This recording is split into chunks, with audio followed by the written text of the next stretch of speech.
Que legal.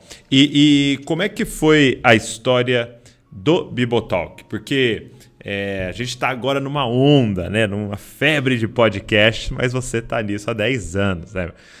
Você que inventou, né, o termo podcast. Capaz, tô louco. Não é pra tanto, não é pra tanto. Não é pra tanto, né? Mas com certeza é um dos caras que começaram mesmo assim a se jogar nisso, e principalmente como cristão, né? Como é que começou? Como é que foi a ideia? Assim, de onde surgiu isso? Cara, rádio. Eu fazia rádio na igreja, sempre gostei de me comunicar. Então, a igreja tinha rádio, tanto AM, depois a igreja comprou uma FM. E eu tinha programa lá com os meus amigos, cara. É mesmo? Tinha programa. Era o Metanoia, o primeiro programa se chamava Metanoia. E o Metanoia era bacana e tal. A gente mesclava bastante música com interatividade e um pouquinho de conteúdo. Quando o Metanoia acabou, porque os meus amigos saíram da igreja, foram para uma outra denominação, aí o programa acabou, eu continuei na Assembleia. 6 meses depois eu montei o Fórmula 316. Reaja ao amor de Deus. Era o que tinha pra época. E aí, Fórmula 316. Isso, Fórmula 316. Aí o Fórmula 316, ele já era um formato um pouco parecido com o que seria o Bibotalk. Ele tinha pouca música, tinha pouca participação da audiência e ele tinha mais conteúdo. Então eu já comecei a pensar em séries e tal. Aí o que acontece? Devido ao tipo de conteúdo que eu falava na rádio, começou a dar alguns conflitos com a igreja local e tal, e como eles que pagavam os boletos, me convidaram para sair fora. E eu saí, cara, porque eu não queria mudar o conteúdo, porque eu acreditava naquilo que eu tava ensinando. Tudo bem que destoava, e eu concordo com eles, eu não tenho mágoa. Eu acho que quem paga os boletos manda mesmo, sabe? Então assim, mano, a rádio é deles, eu acho que eles têm que realmente, se eles querem seguir uma linha editorial, eu acho justo eles terem me tirado. E foi a mola propulsora para eu começar a ficar só na internet, porque o Fórmula 316 a gente já colocava na internet em formato de podcast, porque na época já existia o Irmãos.com, que inclusive o Irmãos.com, que é um podcast cristão, ele é o podcast brasileiro mais velho em atividade, velho. Tá brincando, mas assim, do geral... Do geral, porque assim, ele não é o primeiro podcast brasileiro. Só que o primeiro podcast brasileiro, que foi o Guanabara ou Digitalcast, alguma coisa assim, ele há tempos não é lançado. Ele acabou já tem anos, entendeu? Então, o podcast ainda em atividade mais antigo do Brasil, é bem provável, pelas pesquisas que a gente fez tempos atrás, aí, que seja o Irmãos.com. Ele é mais velho que o Nerdcast, que já tem 14 ou 15 anos. Mas enfim, então já existia o Nerdcast, que era... E você já ouvia esses caras? Eu ouvia Irmãos.com e ouvia o Nerdcast. Então assim, já era meio que a minha inspiração para eu jogar o meu conteúdo da rádio. Pô, eu já produzo um monte de conteúdo aqui pra galera local. A gente tinha uma audiência enorme na rádio, né? Que era o único programa de jovens e tal. Poxa, eu vou jogar isso aqui na internet para pegar mais pessoas.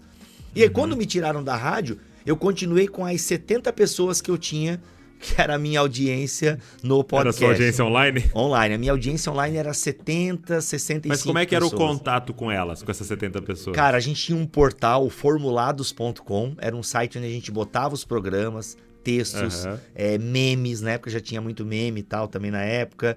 Era isso, a gente colocava no site, hospedava no 4Share, nem sei se existe ainda. Acho que existe. E tava lá, hospedava no 4Share, mano, e o 4Share conta o número de downloads, né? Então tinha lá cada programa. Então você sabia que era 70. Aí sabia que era 70. E aí quando eu fui tirado da rádio, eu resolvi me especializar em podcast. Então conversei com pessoas que entendiam e tal. Aí a gente montou um site voltado para podcast.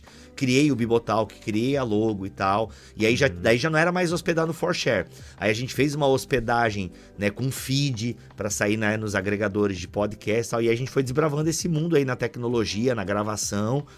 E foi surgindo o Bibotalk, cara. Qual foi o primeiro episódio do Bibotalk? Foi o Nome de Deus, porque eu dei continuidade a uma série que eu tinha começado na rádio, que era As Tábuas da Lei, que era uma série sobre os 10 mandamentos.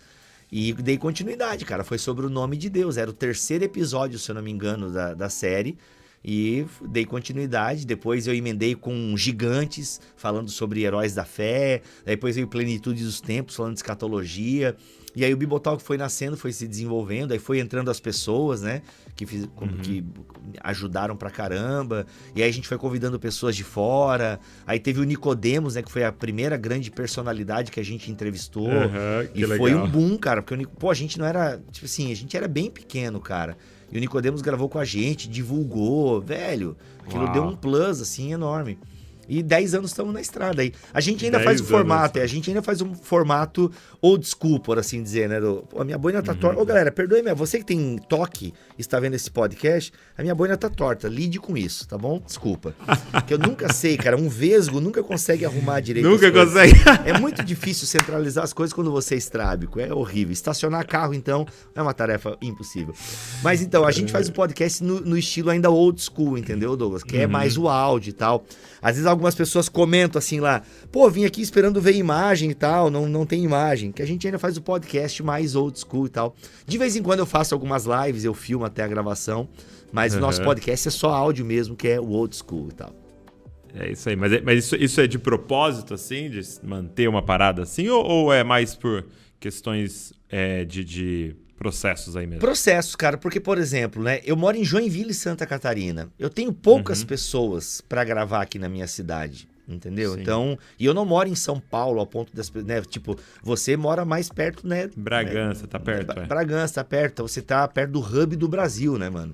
Então é mais fácil a galera ir aí até você.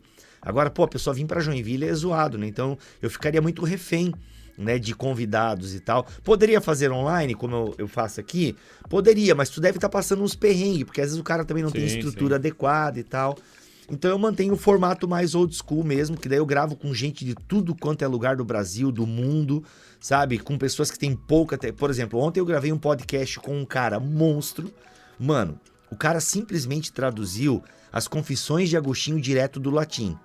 Uau. Só que tu sabe que quanto mais inteligente é a pessoa, mais low-tech ela é. Tá saindo agora, né? Tá saindo agora. Então, assim, eu gravei com ele, o tradutor. Mano, só que quanto mais inteligente a pessoa é, mais low-tech ela é. Então, assim, o áudio dele, mano, parece que ele tá num latão, assim, sabe? Mas, cara, é o que ele tinha. Era o computador dele ali, entendeu? No Skype. Eu sou tão old school, Douglas, que eu gravo ainda pelo Skype, velho. Ah, entendi. Nem Zoom você usa. Nem Zoom eu uso, mano. Eu uso Skypezeira, o Amoto pra gravar o áudio. É isso aí, old school. Você grava pelo MSN, né? Quase. E quando eu faço live, eu uso o StreamYard. É um programa mais moderno e tal. Aí já tá mais moderno. Aí de vez em quando eu gravo os podcasts e transmito lá no meu canal. Tem umas lives bem legais lá no meu canal, que daí já é nesse modelo aqui, mais parecido com o que você faz e tal, e com o que tá na moda.